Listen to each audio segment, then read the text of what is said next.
I recently learned this fact that completely blew my mind. I'm at this event and I meet a woman named Laura Listwood, and we're talking. I'm like, what do you do? And she said, I convene elected women presidents and prime ministers for the United Nations. And I was like, wow, that's an amazing thing to do. How long have you been doing that? She said, oh, around 20 years. I was like, how many had there been 20 years ago? And she said 15. So I was like, well, how many are there today? And she said, oh, around 50. And I was like, 50? How did I not know that? That there had been around 50 elected women presidents and prime ministers. And then it made me think, gosh, maybe we've been just telling the story of scarcity for so long. And maybe it's time we told a new story of abundance.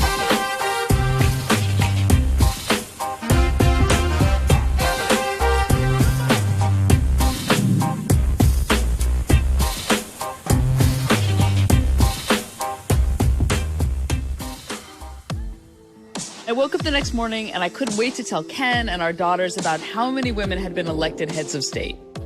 And then I proceeded to ask everyone around me who I thought might know the number, and nobody even came close to half. I asked friends, I asked CEOs of big companies, feminists, people on the street. How many elected women presidents and prime ministers in the whole world do you think there have been? Elected, no royalty. 2 or 3. Not many. 5, 6, 10? I would say under 5. I don't know. So the answer is 50. 50, really? 50. Oh, Wow. 50.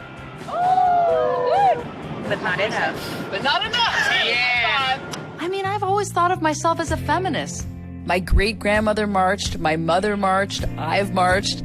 Even when I was growing up, my mom was writing her PhD thesis on the importance of mentors and mothers on successful women. And my dad wrote books about women in power. So I was completely disappointed in myself for not knowing. And it made me think, what else don't I know? And this all set me down a road to piece together a new narrative that looks at where are we really on the greater arc of history of women in power? And what's it going to take to get to a 50-50 world? And I'm not talking just politics and boardrooms. I am talking across all parts of society, truly shifting the gender balance to be better for everyone. So in order to think about where we are on this arc and how we're going to get to where we want to go, let's go back to the very beginning. It turns out the oldest hominid ever discovered is a female hominid. Not a feminist, but a feminid. Okay, we actually know very little about who wore the pants back then. Not that pants even existed. But fast forward to the Neolithic age, things were pretty egalitarian. Women and men had equal social status, and the earliest written laws reflected these egalitarian societies. Women could choose to marry and divorce. Women were healers, shamans, religious leaders, warriors, and lawmakers. All genders were respected. We're talking over 10,000 years ago this was happening. And then, like many times on our journey, the story takes a dark turn. The balance shifted. My father attributed this shift to literacy rewiring our brains. Others point to the rise of agriculture, which favored physical strength, the conquest of land. We started seeing the development of military, political power. Even art became more dude-centric. Goddesses became gods, and the voices of women were silenced. In ancient Mesopotamia, one of the earliest laws stated, if a woman speaks to a man out of turn, her teeth will be smashed in by a burnt brick. Patriarchy had arrived and was literally chiseled in stone. But we know that our history has been written mostly by men. I want the rest of the story. How are we supposed to know where we are in the arc of history if we don't have the full context? And not just elected leaders, but the centuries of badass women that I know were there, paving the paths and contributing to where we are today. Let's go find them.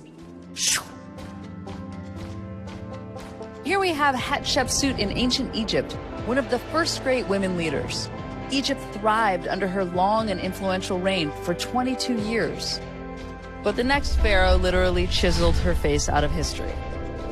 And here's Boudica, the woman warrior who led the Britons in a revolt against the Romans. And Wu Zetian, the first and only female ruler of China, who also had her story altered by the men who followed. There was Margaret I of Denmark, who united the Scandinavian nations.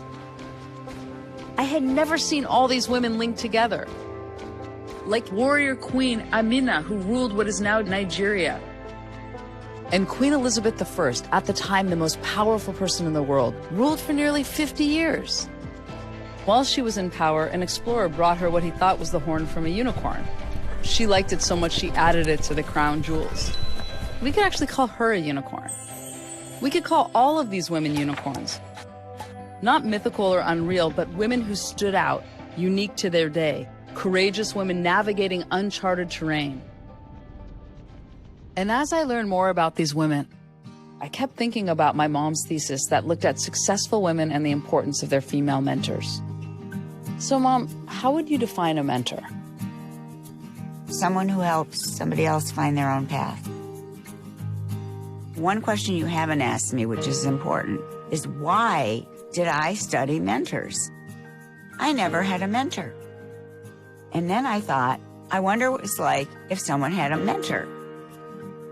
All the studies, and I had to read all the studies about men first, having a mentor made the difference in the final push toward success. I mean, how did my mom accomplish so much without a mentor? And how did these women centuries ago accomplish so much? Did they have mentors? How did it even work back then? There was no easy way to connect with other women leaders. Hello. Hello. And no narrative over time to link their stories together. But eventually that narrative did begin, like with Christine de Pizan in France in the 1300s. 500 years before the word feminism was even coined, she is considered the first writer to examine the roles of women throughout history and to weave together their experiences, creating a narrative not just of political leaders, but of women in all different ways we contribute to society. And over the centuries, countless women would build on that narrative as artists, storytellers, philosophers, mothers, and leaders. But the mountains of imbalance were also centuries high, and for everyone climbed, there was another to struggle with. Room for fewer and fewer at the top, with more struggling to climb, more hurdles, more pushback. Like it was around this time that many of the wise, independent, and rebellious women of their day were labeled witches and put on trial. An estimated 50,000 women in Europe and the US were burned and executed. That's a lot of powerful women to lose from our narrative. And the imbalance was also becoming more and more embedded in political structures. Even our own country, which I do love, was established with the line, "All men are created equal." And this was a time of slavery. Clearly they didn't mean all men. And clearly they didn't mean women. Women couldn't own property. We had the same legal status as children. We couldn't vote. But no mountain was going to truly hold our power back. Women were rising in art, science, and culture. And pioneers were gathering, coming together to fight for more rights. Momentum was building in Europe, the US, and dots around the globe into what we now call the first wave of feminism. In 1848, 300 women and a few men convened in Seneca Falls, New York, and declared, "All men and women are created equal." The whole suffragist fight was gruesome, but the battle was worth it. 70 years after Seneca Falls, women in the US won the right to vote. But I found this part so haunting. Only one of the women who attended Seneca Falls was still alive. Charlotte Woodward was 92 and she didn't make it to the polls. She got sick on election day. And this story was such a reminder for me on how long real social change takes, and that we can't take any of these hard-fought rights for granted. And if we want to be alive to experience a more equal world, we have to accelerate the pace of change. And I do think that's happening. I mean, if we look at the whole arc of history, a lot has happened in the last 100 years. Even just in my lifetime. I was born in 1970, the heart of the women's movement. I am a woman, hear me roar. It was an amazing surge of momentum. The second wave of feminism, which, like all change, had all kinds of challenges. The national chairman of the movement to stop the so-called Equal Rights Amendment is Mrs. Phyllis Schlafly. That Equal Rights Amendment, by the way, the ERA, was first introduced in Congress in 1923, was brought back in the 70s and every year after, and it still hasn't passed 100 years later. But what I didn't fully grasp about the momentum in the 70s is that while all the strides and struggles were happening in the US, women gathering, creating support groups, fighting for more rights, there was also a lot of exciting things happening on an international scale. By 1970, 3 countries had elected women as heads of state. And in 1975, the UN brought together the first International Women's Conference. Over 6,000 delegates from 133 countries traveled to Mexico City and gathered in person for 2 weeks to discuss the status of equal rights on a global scale. They made a collective plan. They'd convene again in Copenhagen in 1980. Above all, we have learned that to achieve full justice and equality for women will require a long and patient struggle. And they'd meet again in Nairobi in 1985 and Beijing in 95. Human rights are women's rights, and women's rights are human rights once and for all.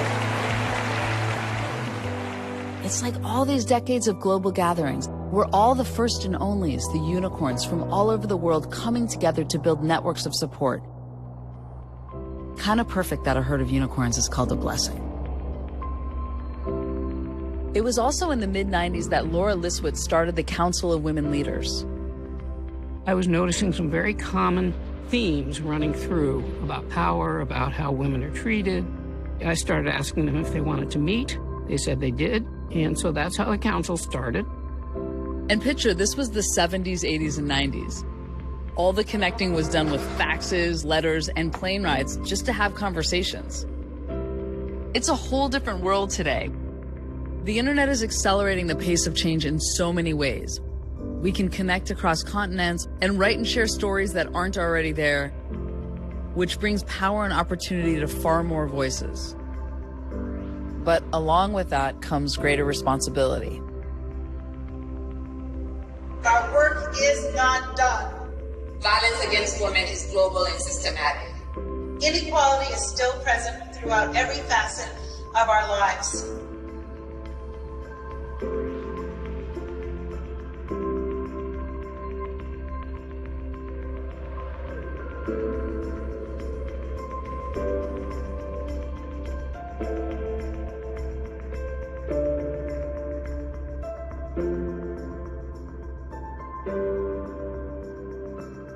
In addition to that transparency and responsibility, today's world also gives us more ways to learn from each other, person to person and country to country. I understand one of the priorities for you was to have a cabinet that was gender balanced. Why was that so important to you? Because it's 2015.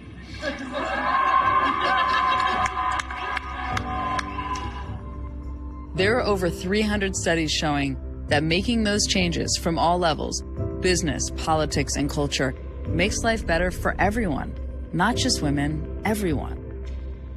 Over half of the countries that rank highest in gender equality across different sectors also rank highest on the Global Happiness Index.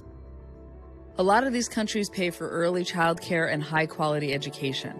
They have national parental leave for both men and women. So instead of this idea of stay-at-home mom, they're supporting parents, period. Because dads are being deprived of their power too. The power of nurturing and raising the next generation. A recent study in the US showed that 50% of men who are offered paid paternity leave feel they can't take it. Men have an entire history of stereotypes and expectations to wrestle with too. And those men who are equal parents, I feel like they're the next chapter of first and onlys that are paving the path to something better. 50-50 isn't just about women getting more power. It's about everyone getting more power. It's about opening up the whole idea of what power is. Moving beyond the binaries of men and women. We're all on a continuum with different combinations of strengths to bring to the table. Power is leadership, but power is also love. Power is empathy. Power is the opportunity to find your own path. So how do we really get there, to the world we want to see?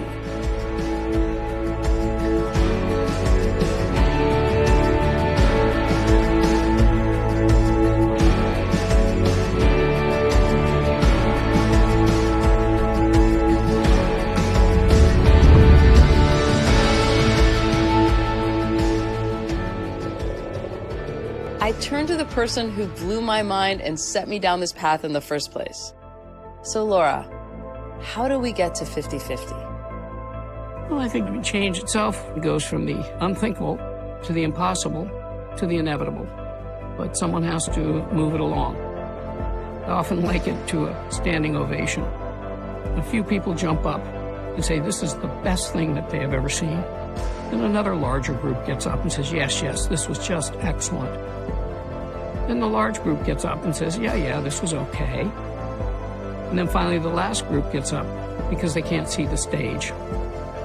So where are we on that arc of history?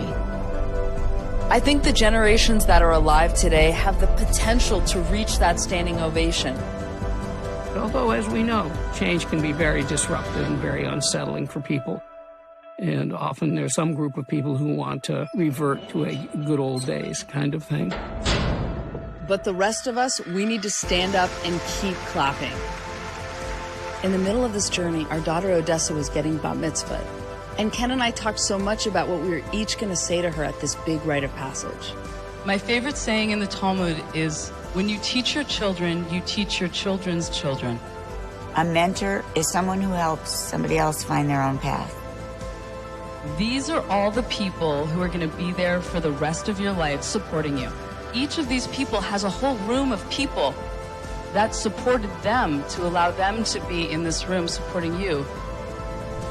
Piecing together this history and putting it into context made me see mentorship in a whole new way. Mentors are all around us, younger, older, peer-to-peer, country-to-country, and from all of history. And we need to keep them all right here, right next to us. I used to think I had the full context of women in power, but I was still letting the story of scarcity guide me. And then I realized that if we really build on the centuries of momentum, generations of courageous women of all races that have brought us this far, we can take this story of scarcity and turn it into a story of abundance.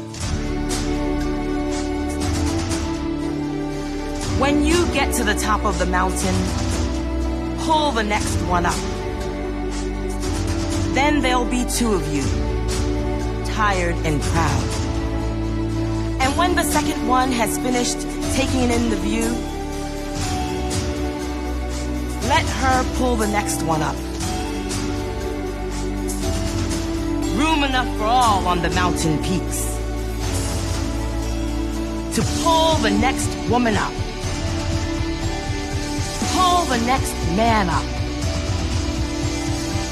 Pull the next up. Up. Up.